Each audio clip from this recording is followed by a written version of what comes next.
Welcome to Understanding Wildfire with Professor Monks. Today's topic, fire policy. From the 1980s to the present, policy changes throughout the world have frequently had a set of shared themes. We see reduced regulations, privatization of government services, and expectations that individuals need to take care of their own needs rather than relying on society or government to help them.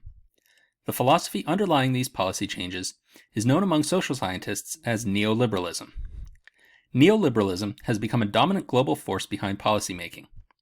We're going to stop and pick apart that label, neoliberalism, because it can be misleading if you take it at face value. When the term liberal was first used to describe a political viewpoint in the 1800s, it referred to a belief that free markets and free trade were the best way to create prosperity for society. These early or classical liberals were opposed to existing policies under which governments restricted trade and granted monopolies to select companies, with the goal of enhancing the power and prestige of the country. Adoption of liberal policies led to massive expansions in industrial production and growth of the economy in the late 1800s and early 1900s. If you recall our lesson on fire history, you may remember people like Gifford Pinchot at this time worrying about whether the growing economy would use up all of our valuable natural resources like timber, causing dangerous wildfires along the way. Classical liberal policies were widely blamed for the stock market crash of 1929 and the ensuing Great Depression. It seemed like a liberal approach of allowing the free market to do its own thing led to too much instability and left too many people behind. So policymakers such as US President Franklin D. Roosevelt turned to the British economist John Maynard Keynes, who argued for a much more active government intervention to steer the economy toward good outcomes for all. Thus, the middle of the 20th century became the Keynesian Era. It's during this period that the US got government programs like Social Security, the Interstate Highway System, and Medicare. This was also the era of massive government investment in firefighting, with huge amounts of money, personnel, and equipment put into achieving the 10 a.m. policy and spreading Smokey's message about stopping fires. In 1971, President Richard Nixon famously declared, "We're all Keynesians now," because both the Democratic and Republican parties had adopted the basic assumptions of Keynesianism. But in fact, the Keynesian era was about to come to an end, toppled under presidents like Ronald Reagan in the 1980s and Bill Clinton in the 1990s. They were responding to criticisms of the Keynesian system that blamed it for rising inflation and a stagnant economy. The critics said the problem was that the government was interfering too much in the economy. The answer, they said, was to return to free market policies like those promoted by the classical liberals. Thus, their view is referred to as neoliberal. In the United States today, the word liberal has come to refer to political views that are to the left or center-left, like universal health care or same-sex marriage, the kind of thing you'd associate with someone like Barack Obama, Hillary Clinton, or Joe Biden. But this is different from the original meaning of the word, and thus different from the liberal in neoliberal. In many ways, both the Democratic and Republican parties are operating within the neoliberal paradigm today. For example, during the Keynesian era, the US had a 90% top tax rate and the government controlled prices for a variety of goods. These things would be unthinkable for most members of either major party today. Neoliberal policies have involved things like reducing environmental regulations, requiring welfare recipients to demonstrate that they were looking for work, and reducing tariffs on imports. Even the Affordable Care Act, aka Obamacare, had a clear neoliberal influence. During the Keynesian era, countries like Canada and Australia created centralized government-run healthcare systems, whereas the Affordable Care Act, created in the neoliberal era, uses subsidies and incentives to get private insurance companies to offer coverage to more people. We can summarize the neoliberal approach to policy as having the following three elements. First, the government should minimize how much it interferes with the free market. That means reducing regulations, lowering taxes, and having needed services provided by private companies and contractors rather than by government bureaucracies. Second, the government can create new markets in order to tap into the power of free trade to solve social problems. For example, by establishing a market for carbon credits, the government can encourage companies to reduce carbon dioxide emissions.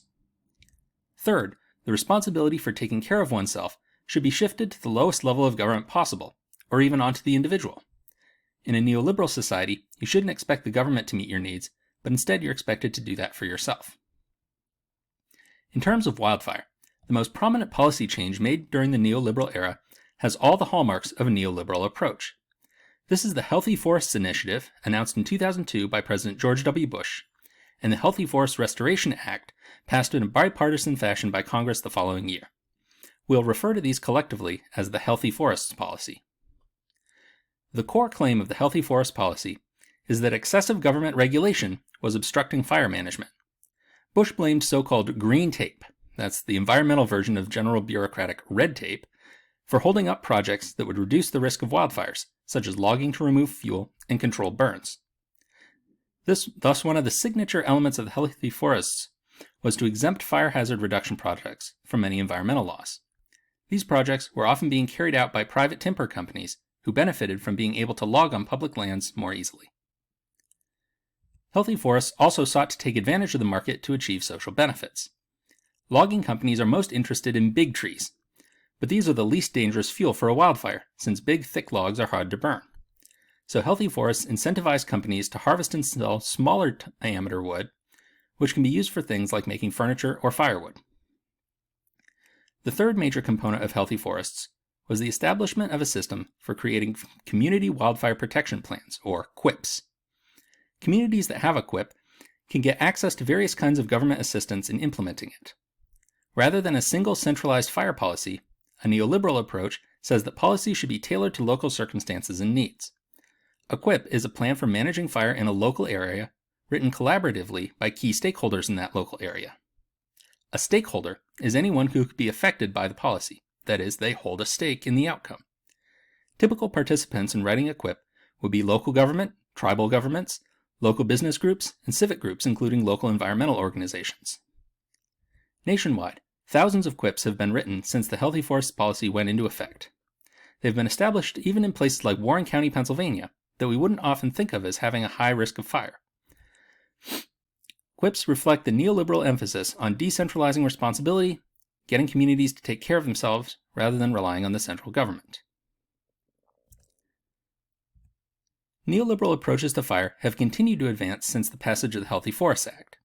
Insurance companies have begun charging higher rates or even denying coverage altogether for homes whose owners haven't complied with fire safety recommendations like clearing defensible space or installing non-flammable siding and roofs. We've also seen the growth of private firefighting services. Traditionally, firefighting was an activity carried out by a government agency, such as the U.S. Forest Service, or by nonprofit volunteer fire companies. Government-run and volunteer firefighting services aim to protect the entire community. On the other hand, private firefighting services are paid by customers to provide protection for the customer's own property. Private firefighting services generally work for the wealthy, who can best afford them. These private services got a lot of media attention, most of it negative, when they helped to save the home of Kim Kardashian and Kanye West during the 2018 Woolsey fire in California. So what's the future of neoliberalism? After so long as a dominant political philosophy, you might expect to see the pendulum swing the other way eventually. In the United States, Donald Trump's trade policy, such as raising tariffs on Chinese goods, often violates the neoliberal ethos. And figures on the left, like Bernie Sanders and Alexandria Ocasio-Cortez, actively criticize neoliberalism. If neoliberalism does fade from prominence, we could see a new set of fire policies in place. Otherwise, we could expect a deepening of neoliberal approaches to fire.